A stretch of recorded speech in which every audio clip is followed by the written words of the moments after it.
Now, we all know that just occasionally it can be slightly difficult to get a straight answer from a politician. Tell the people of Greater Manchester, are you scrapping the HS2 line between Birmingham and Manchester? Now, I know there's a lot of speculation on this, but we've already got spades in the ground on the first bit of HS2, and what we're doing is getting on with delivering it. Now, of course, always so that's government is making sure... Now, as I said, we've got spades in the ground on phase one, and we're getting on with delivering it. But it's always, so what about always phase the case two? that government... So what about phase two? But it's always right that the government... Well, if I could just finish... That's Rishi Sunak being interviewed by BBC Radio Manchester's Anna Jameson. Funnily enough, she wouldn't accept word salad in place of an answer. Sorry, I feel just like we're going off topic here, and I just want to keep it focused on HS2 because you haven't. We're straight talking people in the north. It's a yes or a no. Are you scrapping the HS2 line between Birmingham and Manchester? Now, like I said, I'm not speculating on future things. We've got spades in the ground right now and we're getting on. But what people also want to know... government is always making sure that we get value for money out of everything we do. When first given the go-ahead back in 2012, High Speed Rail 2 was supposed to cost £32.7 billion. Fast forward more than a decade, and costs have spiralled, more than doubling. And we still don't yet know where it starts in the south and finishes in the north. Still now, you can't give me a yes or a no, and you're the man in control. You have the keys. You can tell us now if that's happening. But Anna, my point to you is the vast majority of the journeys that people make are in their cars, making sure that we make sure our roads are well maintained. But we're talking about trains, we're not talking about cars. But HS2 is but the latest in a very long line of overrunning, overspending infrastructure projects. Time and time again, billions of pounds of public money have been wasted, and all we seem to get are shrugged shoulders and "aw shucks" from the politicians in charge. Mr. Sunak, we'll have to leave it there because you've got our colleagues to speak to. Thank you very much for your time. I'm Niall Paterson, and in this edition of the Sky News Daily, whilst the Prime Minister works out where he wants to put his train set, we'll be asking, why is the UK so bad at big infrastructure projects? Sky's business correspondent is Paul Kelso, and guess what? He joins me once again in the studio. Good to see you, Paul. And you. Let's start with HS2, High Speed 2. It would put 2/3 of the population of northern England within 2 hours of central London. This is the promise of HS2, a project that's causing endless controversy. Remind us, what was the point of this in the first place? Because the high-speed bit is the bit that everyone focuses on, and then they look at the journey times and we're shaving off 10 minutes here and there. Yeah, it became an argument about why are we going to spend all this money to make it 20 minutes quicker to get from Manchester to London. There were more arguments. The sell was around speed. We have to go back to 2009 for when this first became a project. It was Gordon Brown's administration that wanted it. There were other arguments, particularly around capacity. At that point, the railways were overcrowded. Everybody knew that. The West Coast Main Line particularly faced its own problems around how you maintain and regenerate it to make sure it was still able to meet huge passenger demand. And there's also a bigger, wider economic argument about not just boosting productivity by making it quicker to get from one end of the country to the other, but also about spreading the wealth. And that particularly became the argument as we moved through to the coalition and then the final all clear from Boris Johnson's government. It became yoked to the levelling up agenda, and you help use it as an artery to spread some of the wealth out of London to the north. The one thing that we can say with certainty that has levelled up here is the overall cost. I mean, 2012, it was supposed to cost, what, £32.7 billion? It's a lot more than that now. That was the original number. The most recent number in the review that was the basis for Boris Johnson's decision to go ahead, when he was in favour of going ahead with all of it, that was before he cut half of it, was 70 billion. That was the Oakervy review. Remember, these numbers, helpfully, are 2015 numbers, so you have to work everything back, and they occasionally get adjusted for inflation. That's what's going on in the background here. The Treasury probably knows what the new inflation number, on top of any actual cost increases, everyone expects it to start to be in the at least 100 billion, and who knows what they're currently looking at in the Treasury in number 10. You could put a man on the moon for that amount of money. So why is it costing so much? It is really expensive to start with, and this is a particularly complex and ambitious way of doing it. Part of the problem with HS2 is everyone had a different idea about where it should go.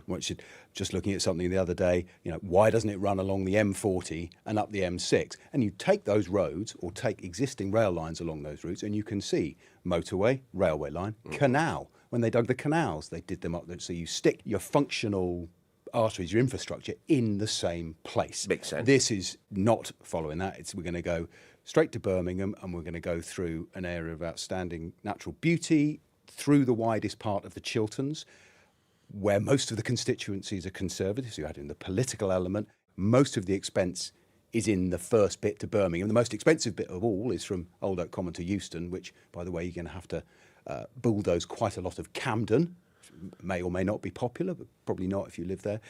It gets cheaper the further north it gets.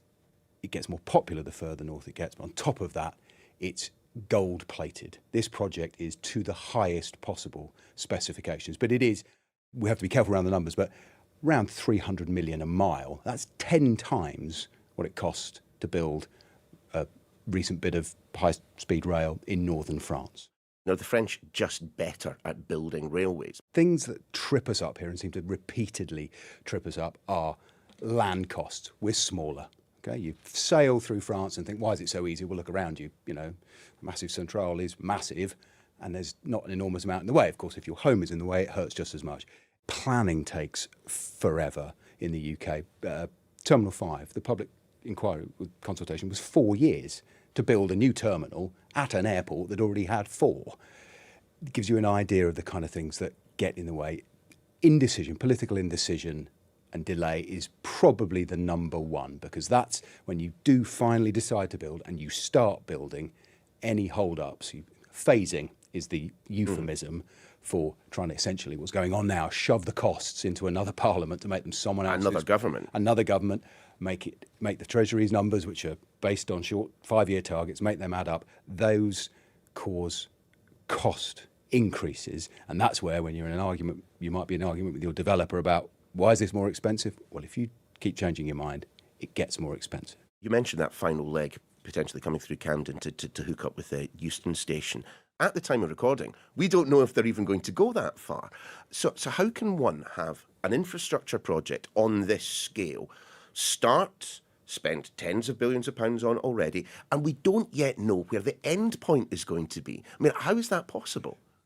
The only explanation is the political indecision and lack of will, and that's where I think the one common, we can run through a list of projects that have faced similar problems. If you have got consent and there's certainty, because these are 20-year projects, even if you're going quickly, you need to know it's going to happen. And there has been backsliding and shifting. I mean, in the last 3 years alone, we've already seen it reduced by 50%. Remember, not even 2 years since the eastern leg to Leeds was axed and cut. We were told actually it wasn't being cut. It would still be high speed, just not new high speed rail. I wonder if that's what we end up with on the other leg as well. But this is a world-class failure, HS2, to end up with a shuttle that goes from Acton to Birmingham, the most over-spec'd, high-speed and presumably incredibly expensive service that'll take longer than the current train line. In a previous incarnation, I was a political correspondent. I lost count of the number of government infrastructure projects that didn't come in on or under budget. I mean, it was almost a truism. Government infrastructure projects always overspend. Run us through a few of the others, because, as you say, there have been some sort of successes when it comes to big spending projects. The Olympics probably stands out as the one example of getting it right. 65% of the £2 billion contingency still remains. So we've got a very good cushion to address any unforeseen risks. The original budget, of course, wasn't the one that it was delivered for, but the end budget was £9.3 billion and it was on time and under budget. But that was only once they'd quadrupled the budget. So they fiddled it. So what are you talking about? That's not a good example. To gain public consent for a glorious national project, things they did well, they clearly managed it. Having a hard deadline and the eyes of the world on it helped. It's also actually quite a lot more simple. Think of most of it happened in the Lee Valley. It had footprint of old industry there, some of which was very reluctant to leave, but it was essentially It was ripe for redevelopment. A lot of the focus was on the high-profile stuff, the stadium, the velodrome, the aquatic centre. They did some really big, gnarly infrastructure stuff. They undergrounded, which is a dreadful word, they buried the power lines. They made a huge deal of that. I was constantly being briefed about how exciting it was, but actually it removed all those pylons. It meant you had a blank canvas above ground you could build on. It served for the huge redevelopment. There were a couple of things that got wrong. The aquatic centre, incredibly lavish Zaha Hadid project, came in way over budget. They cut it back. It ended up costing more, and you ended up with temporary wings, but on the whole, it was delivered. With our previous comments about budget in mind, how did they manage to bring it in on budget and on time, of course, because the Olympics did go ahead? They did some things to make it cheaper. The stadium is not a state-of-the-art arena. All the problems with getting it to West Ham afterwards. The gold-plated version, that's Stade de France, where the stands moved to reveal running tracks and everything. They did it in a pretty cheaper way. And actually, an Olympics in one place, as that was, relatively is straightforward. And also, you had special powers, so you could essentially, anyone who didn't like it, and plenty of people in the Lee Valley didn't, they got shifted. So it had that political will. But it does stand out like a beacon. Paul, tell us about some of the flops. Crossrail, remember Crossrail? I do indeed. It's very popular now. It's been rebranded the Elizabeth Line. Cost £18 billion. It's 3.5 years late. That's £4 billion over budget. It was the gold standard for messing up a rail project. The criticism we've received has been justified. It's a huge disappointment and it's costing more public money. Now it's open, vast quantity of London and national rail traffic because it works. People like the high-speed rail. Hinkley Point C, we're still waiting for. Should have opened in 2017. Current price tag, 26 billion. That's 8 billion over budget and 10 years late. That's the model, by the way, for Sizewell C, which will be the new nuclear project. And apparently the lessons learned from Hinkley Point will cut the costs there. HS1, what is HS1? No idea. HS1 is the Channel Tunnel rail link from St Pancras to, which, by the way, helped the Olympics because it ran through Stratford, so the Olympics could piggyback that. Again, works fantastically if you're on the Eurostar. It was only £1 billion over budget, but it was only £1 billion on a budget of £6 billion. It was 16 years between Michael Heseltine announcing it and it being delivered. What's it got in common with HS2, apart from its catchy name? It was split into 2 phases. It attempted to spread the cost. All it did was balloon the cost. There are many, many more. Edinburgh's tram, close to your heart, nearly £800 million. I make it the biggest overruns, 400 million over budget for a service that isn't universally popular. But all of them have in common, it's expensive to buy land in the UK. The planning system is hugely onerous. Politicians wobble when the money is so extreme. Democracy is a real bummer when it comes to building stuff. Paul, take a breather. In just a moment, we'll be discussing the sheer wastefulness of it all.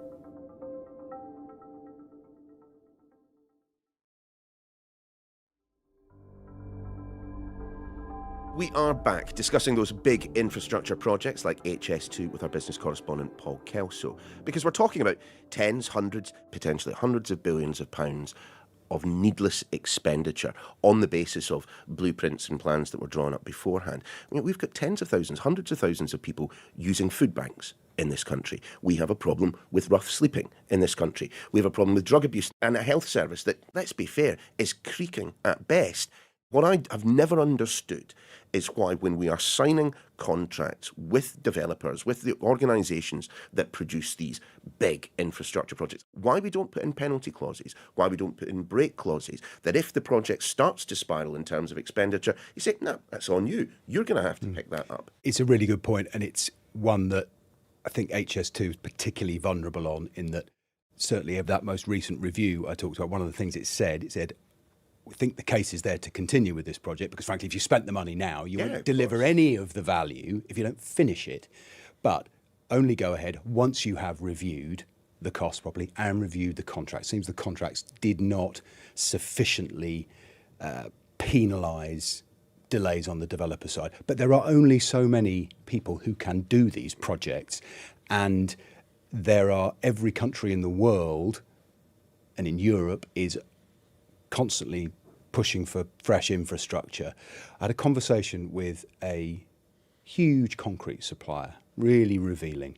They make big prefabricated sections for your thing that needs concrete. I don't know specifically what they make on HS2, but they do it for nuclear power stations. Anyway, you need big purpose-built stuff. And they said the thing that HS2 and Hinkley Point have got in common is they never query an invoice, and they never, as far as they can see, negotiate around quotes. Because once you're up and running, ultimately, the bill is being paid by the bottomless pit of the Treasury, or so it seems from their side.